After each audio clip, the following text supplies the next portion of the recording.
नमस्कार दोस्तों, आइए शुरू करते हैं भारतीय संविधान का महत्वपूर्ण चैप्टर मौलिक अधिकार। तो मौलिक अधिकार में आज हम देखेंगे धार्मिक स्वतंत्रता का अधिकार। धार्मिक स्वतंत्रता का अधिकार जो कि अनुच्छेद 25 से 28 तक दिया गया है, जिसमें धर्म की स्वतंत्रता के बारे में जिक्र किया गया है।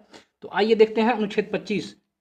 अनुच्छेद 25 में दिया गया है अंतःकरण और धर्म के अबाध के रूप से मानने का आचरण और प्रचार करने की स्वतंत्रता। इसका मतलब ये है कि कोई भी व्यक्ति किसी भी धर्म को मान सकता है और उसका प्रचार प्रसार कर सकता है।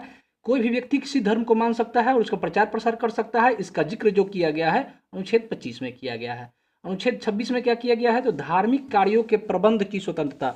व्यक्ति को अपने धर्म के लिए संस्थाओं की स्थापना व पोषण करने की विधि सम्मत संपत्ति अर्जन करने व स्वामित्व व प्रशासन का अधिकार होगा।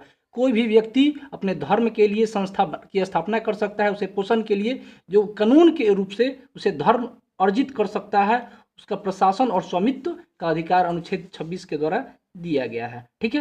अनुच्छेद 27 जो है उसमें कहा गया है कि राज्य किसी भी व्यक्ति को ऐसे कर देने के लिए बाध्य नहीं कर सकता है जिसकी आय किसी विशेष धर्म अथवा धार्मिक संप्रदाय की उन्नति या पोषण व्यय के लिए विशेष रूप से निश्चित कर दी गई है। यानी कोई धार्मिक संगठन है, कोई संस्था है, अगर वो धन अर्जित करती है अपने विकास, अपने धर्म के प्रचार के लिए, अपने धार्मिक पोषण के उन्नति के लिए, तो उससे पर आप टैक्स नहीं लगा सकते हैं। ये अनुच्छेद 27 में कहा गया है।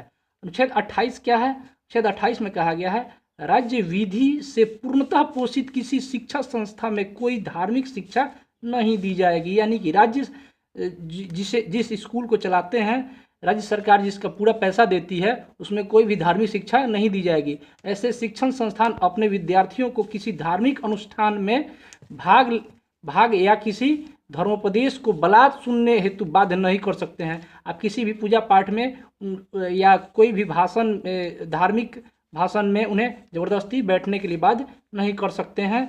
ये कहा गया है अनुच्छेद 28 में। ठीक है। तो अनुच्छेद 28 में कहा गया है कि क्या राज्य विधि से पूर्णतः पोषित किसी भी सरकारी शिक्षण संस्थान में धार्मिक शिक्षा नहीं दी जाएगी। ये अनुच्छेद 28 है। 27 में कहा गया है कि धार्मिक उद्देश्य के लिए, धार्मिक शिक्षा के लिए जो अगर कोई भी चंदा इकट्ठा किया जाता है, पैसा लिया जाता है, उस पर टैक्स नहीं लगेगा। ठीक है। और 26 में कहा गया है कि कोई भी व्यक्ति अपने धर्म प्रचार के लिए संस्था बना सकता है, उस विधि सम्मत धन अर्जन कर सकता है। अनुच्छेद 25 में कहा गया है कोई भी व्यक्ति किसी धर्म को मान सकता है, उसका प्रचार प्रसार कर सकता है। ठीक है दोस्तों, तो ये रहा धर्म की स्वतंत्रता का अधिकार 25 से 28। वीडियो अच्छा लगा हो तो दोस्तों को शेयर करिएगा। धन्यवाद।